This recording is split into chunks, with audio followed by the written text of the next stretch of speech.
随手点开一部新剧，看着屏幕里那些或熟悉或陌生的面孔，总会忍不住在心里轻轻问一句：这行当里到底什么样的人才能走得远？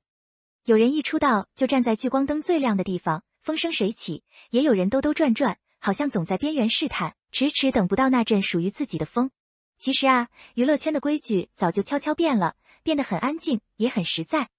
从前大家看脸、看热度、看谁能一夜爆红，现在呢，观众的眼睛越来越亮，心里也越来越清楚，戏好不好，角色立不立得住才是硬道理。谭健次和卢昱晓，一个90初，一个99后，隔着9岁的光阴，却在这几年里不约而同地走到了同一条路上。他们没有走什么捷径，就是老老实实的把一个个角色揉碎了、嚼烂了，再原原本本的端给观众看。看着他们，你会觉得，原来在这行里，慢慢来，真的比较快。提起谭健次，很多人第一反应还是他当年在 Mike 男团里的样子。那时候的偶像，好像总被框在青春、唱跳、保质期这些词里，热闹是热闹，却也带着点易碎的透明感。可时间这东西，偏偏喜欢在人以为大局已定的时候，悄悄改写剧本。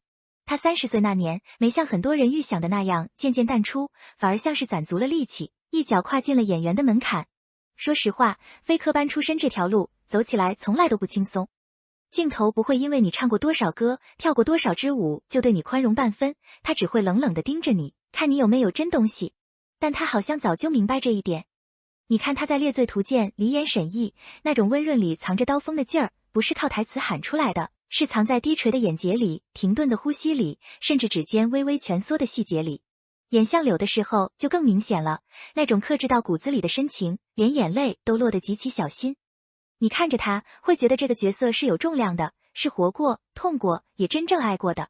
从舞台到镜头前，他把自己过去积累的那份表现力，一点点沉淀成了对情绪的精准拿捏，不张扬，却很有后劲。有时候觉得，他更像是一个手艺人，不急不躁地打磨自己的物件，等他自己发光。他不急着证明自己多会演，只是把注意力全放在怎么把这个人物立住上。这种笨功夫，在讲究效率的当下，反倒显得格外珍贵。卢昱晓的路子又完全是另一番风景。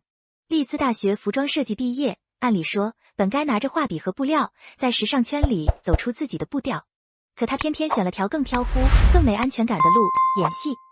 这选择本身就需要一点勇气，毕竟镜头前的世界比裁剪一件衣服要复杂得多。云之羽里的上官浅，算是他真正被大众记住的开始。那个角色不好演，心思太深，表里不一，稍微用力就假，稍微收敛又平。但他处理得很轻巧，像是随手拈来，却又处处是设计。前阵子网上有些关于他腿型的讨论，沸沸扬扬的，可等新剧造型一出来，那些声音好像突然就散了。大家看着屏幕，自然而然就被他带进了戏里。你发现了吗？当一个人的表演足够真诚，足够有说服力的时候，那些原本会被拿着放大镜挑刺的不完美，反而会变成角色身上最真实的一部分。和不同周度里，他换了6套造型，从衣衫破败到端庄温婉，从摇扇浅笑到提刀而立，每一套都不是简单的换装，而是整个人气场的重塑。他懂得怎么用身体去说话，怎么用步态、眼神，甚至肩膀的弧度，去告诉观众我是谁。这种能力不是天赋给的，是实实在在在片场熬出来的。他不辩解，也不焦虑，只是把每一次开机当做一次重新开始的机会。这种 quiet 的专注，反而让人看得心里踏实。这2年的观众确实不一样了，大家不再满足于看一张好看的脸在屏幕上走来走去，而是想看到一个人真正活在故事里。审美这东西，说到底是一种共情能力的觉醒。你愿意为一个角色落泪，愿意为他揪心，愿意在剧中后久久回不过神，不是因为他的五官多标准，而是因为他让你相信，这世上真的有那样一个人，那样活过，那样选择过。谭健次和卢昱晓恰好都踩在了这个点上，一个不急着证明自己多帅，一个不焦虑自己够不够符合某种模板，他们只是把注意力全放在了怎么演这件事上。新剧里，谭健次要演一个双面卧底的将军，那种在忠诚与背叛、隐忍与爆发之间反复撕扯的状态，极其考验分寸感。他没有选安全牌，而是主动往难处走。卢昱晓也在不断跳出舒适区，从灵动到沉郁，从轻盈到厚重，他好像在试探自己的边界到底在哪里。这种试探本身就是一种对表演的敬畏。他们不靠热搜维持存在感，也不靠通稿塑造人设，就是安安稳稳地待在角色里，等时间给出答案。如果非要说他们身上有什么共通的地方，大概可以归结为几件很平常却极难坚持的事。头一件是清楚自己是谁，能干什么。谭健次知道自己骨子里有一种安静的力量，适合往人物心里挖，所以他挑的戏多半是心理层次复杂的。卢玉晓则清楚自己的优势在于灵动和可塑性，于是他愿意在不同类型的角色里反复试水，不盲目跟风，不硬挤不适合自己的圈子。这份清醒在当下其实挺难得的。第二件是对专业的死磕。你看他们拍戏的花絮，或者听合作过的人随口提起，就会发现这两人私下里都挺轴的。一个微表情要不要再收一点，一句台词的重音落在哪儿更对位，一套戏服穿上身，人物的步态该不该变，这些在外人看来可能吹毛求疵的细节，恰恰是他们能快速站稳脚跟的底气。科班与否早就不是衡量演员的唯一标准了，真正拉开差距的是你对这份职业有没有敬畏心。第三件是敢往前走，不怕走错。从现代剧到古装，从单一类型到复杂群像，他们都在一点点拓宽自己的戏路。艺术这条路从来不是铺好的红毯，而是一片需要自己趟过去的草地。